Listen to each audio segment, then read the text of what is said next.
Hello, it's Alex and welcome to Hey Little Thrifter. Today I'm going to be sharing with you everything that I accumulated during the month of March, and technically I think some of it was the end of February after I filmed my last haul, but anyway, recent finds. So the bulk of this video is going to be books, but I did thrift a few other items, so I'll show them quickly first. But if you do want to just skip ahead to the books, feel free. I will leave a timestamp in the description below. So first up are a few items of clothing. I found a couple of Jazzy Jumpers, and the first one being the jazziest of all Jazzy Jumpers. It is this beauty slash monstrosity, depending on your opinion, I guess, but I think it's really one for strong opinions only. I personally fell in love with it and I bought it. It was only a couple of dollars. But yeah, it's just an array of clashing bright colours and I thought it was great. So yeah, not much more to say about it, but I was really pleased to find it. And the next one is slightly more sedate, but still quite jazzy slash tacky, but yeah, it's got roses all over it, all over the front and on the sleeves and all over the back as well, which I thought was really cool. And yeah, this one was just a few dollars as well, so yeah, I was really pleased to find it and I've been enjoying wearing it, and yeah, it's already covered in dog hairs. What can you do? And last up for the clothes, I got a vintage denim skirt. This was from a Salvation Army and I think ended up only being like $1.50 or $2, and yeah, it's like a high-waisted with these really cool pockets. I just thought it was awesome and it fits really nice, so yeah, was really pleased to find this one. I know I'm gonna get a lot of use out of it. And I also got a few cassette tapes. I am always looking out for cassette tapes in thrift stores, but either they don't have any or the ones they do have just aren't what I'm looking for. I'm generally really looking for music from the 80s, and yeah, thankfully the thrift store that I found the Jazzy Jumpers at had a few tapes, so I was really happy with that. These were 99 cents each. And first up is The Fix. I think this is, oh yeah, Greatest Hits. Didn't come with the cover or anything, it was just the cassette tape in a box. But yeah, The Fix are pretty great. I think their big hit was One Thing Leads to Another, which of course is on here and it's great. Yeah, so I was really pleased to find this one. And then I also got Rat, Invasion of Your Privacy. This is a like hair metal band and yeah, a really awesome album. I've really been enjoying listening to this. And then last but certainly not least, I got Samantha Fox. And I don't know if she ever made it across to the US at all, but Sam Fox was a page 3 girl in the UK. If you don't know what that is, Google it, but don't do it at work.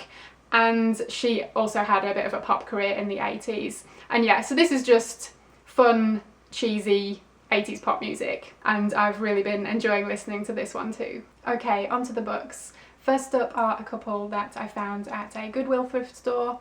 I got Unto the Altar by John Tiggs, and this one is about a girl called Adriana, and according to the back, she is young, innocent and damned. This one has something to do with the occult, so it sounded really cool and it had a great cover, and it ended up being I think 65 cents. And I also got Doll's Eyes by Barry Wood. I was really pleased to find this one because I have been wanting to read some more Barry Wood. I read The Tribe some years ago and I know a lot of people seem to really like that one, and unfortunately I just wasn't a big fan, but I have been wanting to give another of her books a go, so when I stumbled upon this one, it was perfect. And I think this is more of a thriller. It says thriller on the cover, so that kind of gave it away. But I was really pleased to find this edition in particular because the artwork is by Marshall Arisman. He also did the artwork for American Psycho by Bret Easton Ellis and the Cypher and Bad Brains by Kathy Koja. So yeah, I immediately, when I picked it up, the artwork looked kind of familiar and I was like, is it? Maybe? I'll have to Google it. And yeah, so it's all by the same guy, which I thought was really interesting. I love his style. And I believe this one is the book that the film In Dreams was based on. I remember seeing that back in maybe the late 90s, I think was when it came out, and it stars, I think it's Annette Bening and Robert Downey Jr., and it's about a woman who I think she's able to see into the mind of a killer from what I remember, although I've also heard that the book is very different, so maybe that is a moot point. But either way, it sounds very interesting and I'm looking forward to giving it a go. And I think this one ended up being like $1 something, so yeah, a bargain of some sort anyway. And I also got several books from a library book sale, and also while I was there I bumped into the lovely Olive from A Book Olive. So that was a really nice surprise and awesome to meet her. She was really lovely. I was super awkward, but yeah, that was really nice. And also I got a bunch of books, so yay. First up is a novelisation of the film Return to Oz. This is by Joan D. Ving, based on the screenplay by Walter Murch and Jill Dennis. And yeah, this was a staple of those 1980s films that were like really fantastical and amazing, but had like a really dark undertone as well. I mean, there were so many terrifying things in this film. The Wheelers, Mombi and the Heads, the Gnome King. It was all full-on nightmare material and it was amazing. So yeah, I couldn't pass this up. It was really cool, and it has some pictures in the middle. So yeah, I thought this was just a fun find. Return to Oz was $1, and I think the rest of the books I got from that sale were $2 each.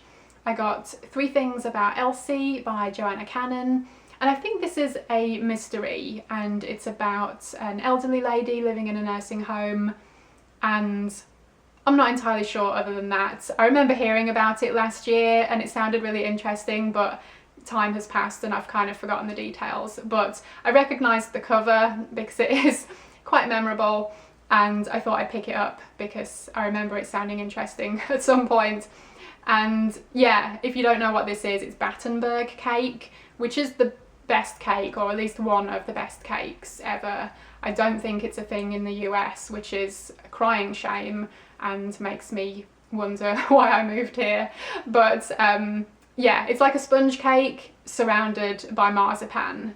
So yeah, it's one of my favourite things. I also got The Lottery and Other Stories by Shirley Jackson.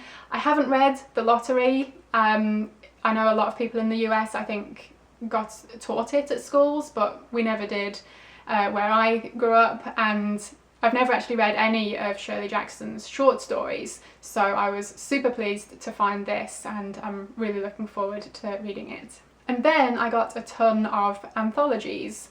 So first up is Primeval, New Stories by the Masters of Modern Horror, edited by Douglas E. Winter, and it's got authors like Stephen King, Clive Barker, Peter Straub, Thomas Ligotti, yeah, a ton of familiar names in there. I got the Playboy Book of Horror and the Supernatural, selected by the editors of Playboy, and this unfortunately is kind of falling apart inside. It's a bit battered, but I couldn't pass it up. Yeah, I thought this was just a really cool, interesting find. It's a bit of a chunker, and yeah, if I can open it up without breaking it any further, we have authors like Ray Bradbury, Richard Matheson, Robert Bloch. Yeah, so this was a really cool find. And I got 7 of these really cool anthologies. All of the outer artwork is by Edward Gorey. So first up we have Masterpieces of Terror and the Supernatural, selected by Marvin Kaye. I think the next 5 are also edited by Marvin Kaye. We have Witches and Warlocks, Masterpieces of the Terror and the Unknown, Haunted America, Star-Spangled Supernatural Stories, Ghosts, Devils and Demons, and this last one is Vampires, edited by Alan Ryan. So yeah, all of those were only $2 each. I could not leave them behind at that price. And last up are a bunch of horror paperbacks that I bought from some lovely friends on Instagram. First up is Wet Bones by John Shirley. This is one that's been on my wish list for quite a while. I think this one is about some kind of ancient evil, and I believe it falls into the splatterpunk subgenre, so yeah, this should be a good time. I also got Pin by Andrew Needleman, again another one that's been on my wish list for ages, so I was really glad to finally get a copy. This one has one of my favourite covers of all time, and also the inner artwork is amazing, so yeah, this one I'm really excited to get to before too long. This is about a brother and sister who have quite a strange upbringing involving this anatomical model Pin, and I remember seeing the film adaptation of this some years ago and quite enjoying it. I definitely loved the concept and I've always wanted to read the book, so yeah, finally happy to have this one in my collection. I also got It by Stephen King because I've never actually read this one, and I've always just thought I'll stumble upon it one day in a thrift store, so there's no point me bothering to like track it down online, but I never have stumbled upon it in a thrift store, so yeah, glad to have this one too. I got The Bridge by John Skipp and Craig Spector, and I don't know if you can tell in the artwork here, but it's all embossed and there are all these like vines coming out of the water and this hand in the middle. It's very cool in person. I don't know if it's going to show up very well on the camera. And this is about the effect of the dumping of toxic waste into the water. And yeah, I think that comes back to haunt the human race. I got the novelisation of Scanners based on the David Cronenberg film, and the novel is written by Leon Whiteson. And yeah, I love Scanners. David Cronenberg is one of my favourite directors, and yeah, this one has an awesome cover too. I got Dreamthorpe by Chet Williamson. I believe this is another ancient evil type story, which is always a good premise for a story, and yeah, amazing cover, and I've heard really good things about this one too. And another one that I have been wanting for ages, so I was really happy to add to my collection, is Mare by A.G. Scott, a pen name for Nick Sharman, and this is about a city where all of the children are suddenly turning violent and attacking and killing everyone. So yeah, good times. And this particular one has this amazing like fantastical book plate in the front. We've got like this unicorn and a bunch of fairies and stuff. Amazing. I love the dichotomy there. I got Sleep by Lynn Biederstadt, and this one I'd never heard of before, but I couldn't resist this amazing cover, and it is about, I think, horrible things that start happening to people when they go to sleep.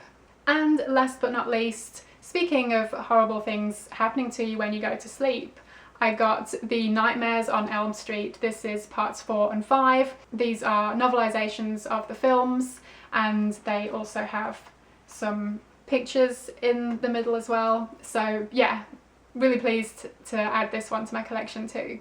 So that was everything I found this month. I did go a bit wild, but March is my birthday month, so I figured I would treat myself. Let me know if you've read any of these, if there are any that you recommend I pick up sooner rather than later. Thank you ever so much for watching. I hope you enjoyed it, and hopefully I will see you again in my next video. Bye!